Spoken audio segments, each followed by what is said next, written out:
Well, we found out that success leaves clues, but oftentimes we don't even know how to look for them. We don't see them. We don't discover them. Well, right along with that is another challenge that we face when we go down this road to success. And it's taught to us ever so slowly, so much that, like boiling water, it slowly rises to the boil, and once it's boiling, it's too late. So much is true for this, is that we just have to learn how to turn down the thermostat and get rid of the boiling water. It's much like it is when we're little kids, like babies, toddlers, and we're learning to walk. And once we learn to walk, we seem to kind of almost run. And as we kind of walk fast, run across the floor, we get going so fast that we get top heavy and we fall over. We smash our face. We cry a little bit. We get up and then we do it again. And as our parents, well-intending parents, realize, we got to protect them.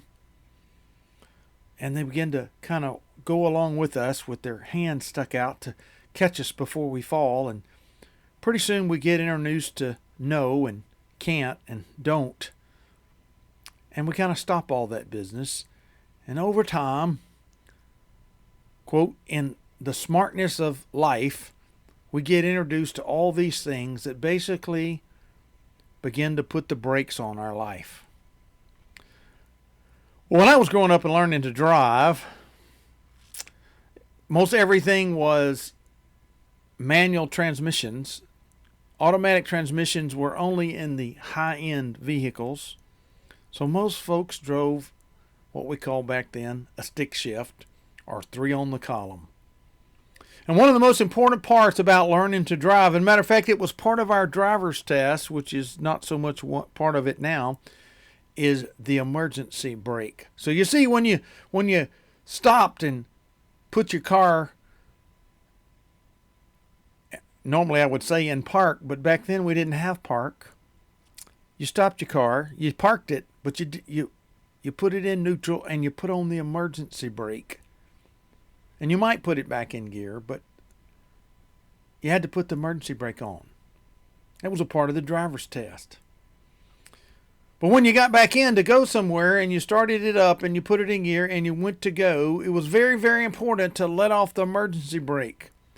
But oftentimes what people would do, if you've ever drove that much at all with a manual transmission, is that you didn't put the emergency brake on that well, and you forget to let it go, release it, and you take off driving and you're like, what's wrong with my car? It's not going. And you might push the gas a little bit and then all of a sudden it hits you. Oh, you got to let off the emergency brake. And you do, and the car shoots forward, released because the brakes had been released. Well, guess what, folks? Most of us grow up with psychological emergency brakes on.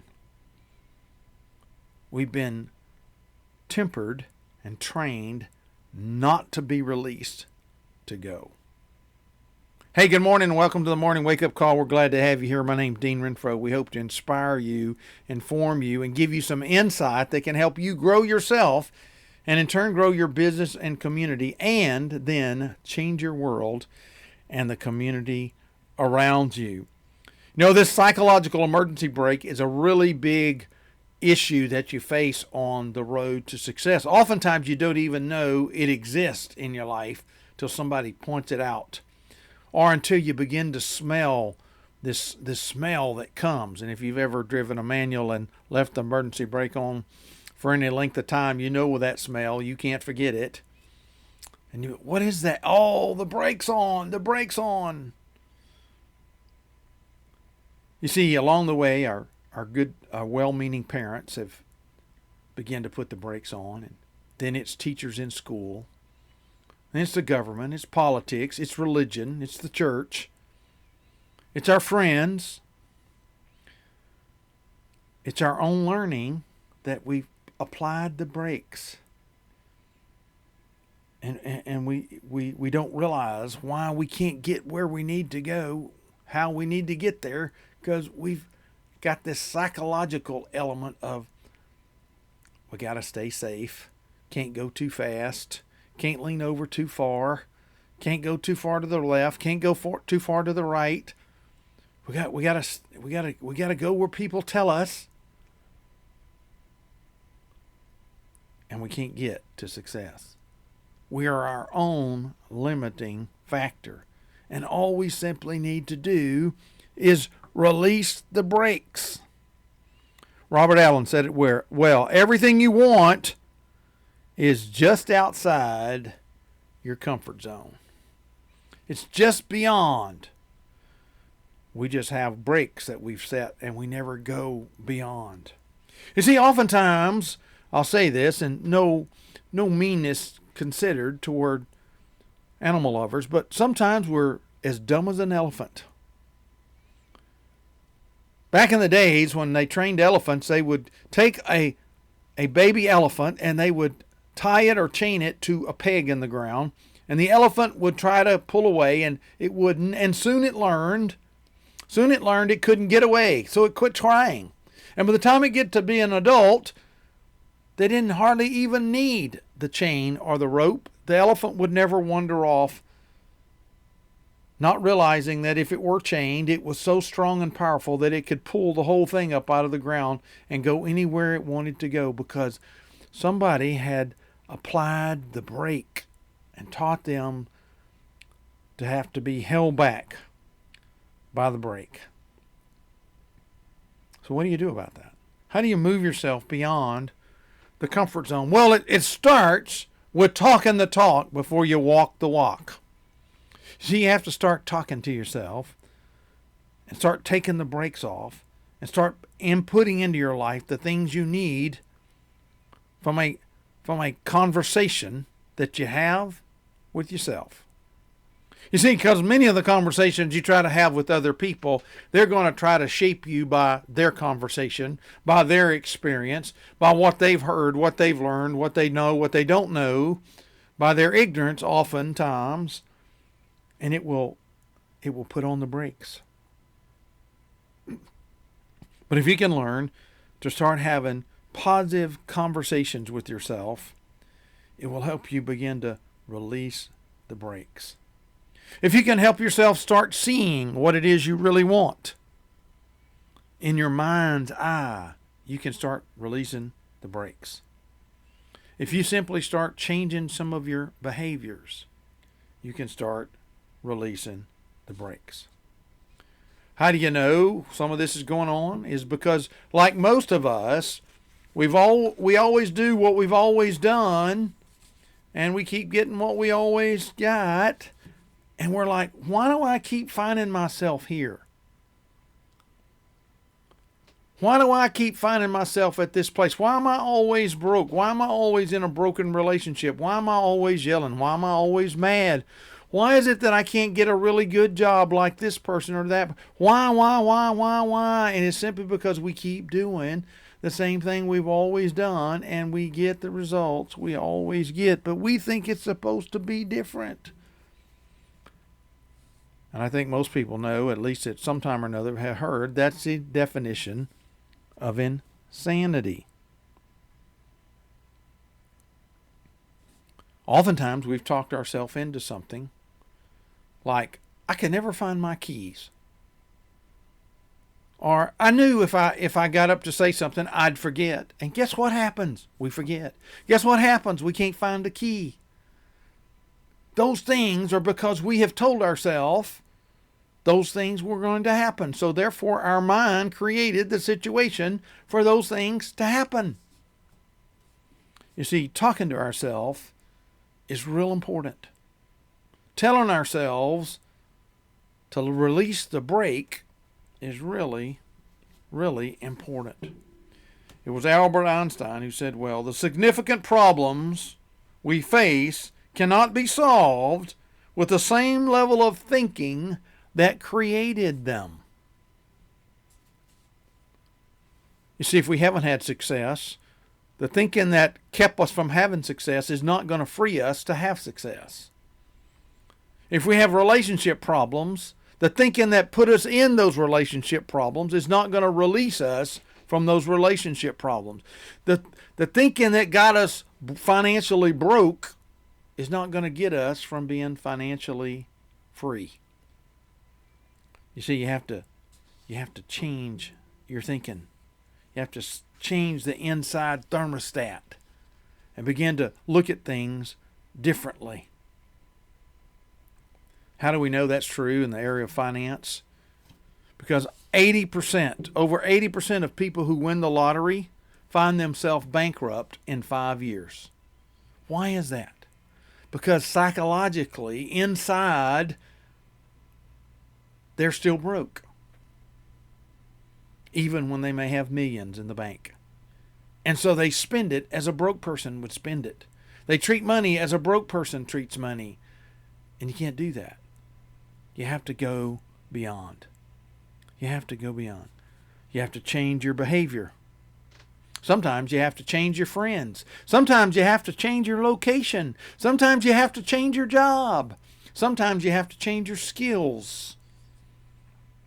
Because if you always do what you've always done with what you've always had, you'll always get what you have right now. So how do you do that? Well, the first place you can start is with talking to yourself. Here's some ideas about talking with yourself. Start talking to yourself with the word I am. Not I will, but I am. Put yourself in that place right now. Use the present tense. Don't say I am going to get a new whatever car, but say I am enjoying driving my new whatever car. Or if you're like me from Texas, truck, pickup truck. State it in the positive. Affirm what you want, not what you don't want. You don't say, I am no longer afraid of flying. You say, I am enjoying the thrill of flying. State it in the positive, in the affirmation of what you want, not what you don't want. Keep it brief. 1, because it's easier to remember, but 2, it helps you get it clarity when you can make it short. The shorter you can make it, the better you'll remember it and the more you'll say it. Treat each word as if it cost $1 million. And you've got only a certain amount you can spend. Short enough to keep it memorable, but long enough for it to make sense. Make it very specific. You might say, I'm driving my new red car. No, you need to get down to, I'm driving my new model, year, model, type, maybe even what size it is, car or vehicle. Be specific. Include an action word with ing in it. You don't say I'm expressing myself openly and honestly. It is I am confidently expressing myself openly and honestly. Put that action word in there. Make it be positive and move it forward. Include a dynamic emotion or feeling word in your self-talk. In other words, put an emotion to it. Be able to feel it. Like you could say, I am maintaining a perfect body weight at 178 pounds. You could say that. But you also could say, I feel agile and great at 178. Sometimes we're a poet and we don't know it. By the way, that's about as funny as I get sometimes. I hope you're laughing. The 8th thing you can do in this concept of self-talk, start talking the talk before you even can walk the walk,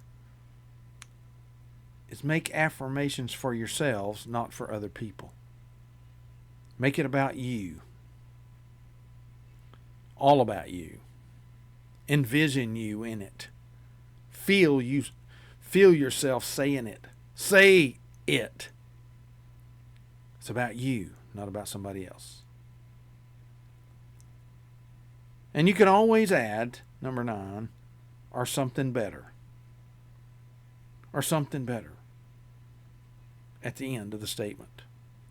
Because who knows that once you start letting off the brake and this thing that you thought was what you really had to have or wanted or needed to have or was a part of your dream, you may find as you get there that there's and something better. And something better. So how do you do all that? Well, one is you can write them down. I use 3x5 cards. Write them on 3x5 cards and carry them with me. And anytime I'm, quote, in neutral, I just pull them out and read them. You can record them on your phone so that you can listen to them. Play them as you go down the road instead of listening sometime to talk radio and negative news. Listen to your affirmations as you go down the road. Listen to yourself saying the very things. Listen to yourself releasing the brake. You see, if you ever drove a manual gear shift, you know what the sound of releasing the brake sounds like. Matter of fact, it makes a certain noise. And if you did it, you hear it right now. Whether it was a lever you pulled up and released, or whether it was the kind that was over there on the left side that you reached and pulled the little lever, it made a noise that you hear right now. Record those things and play them to yourself. Listen to them. Tell them to other people. Write them out in a story. Begin to map your way to talking the talk before you walk the walk. Hey, thanks for being with us on the Morning Wake Up Call. We love to have you come back and be with us each and every Monday through Friday. You can also subscribe to us on themorningwakeupcall.com. Have it delivered right to your inbox each and every Monday through Friday. Or listen to us on any of the major podcasts and even on your smart speaker by just giving it the command to play the Morning Wake Up Call. Hey, we'll see you later. Have a great day.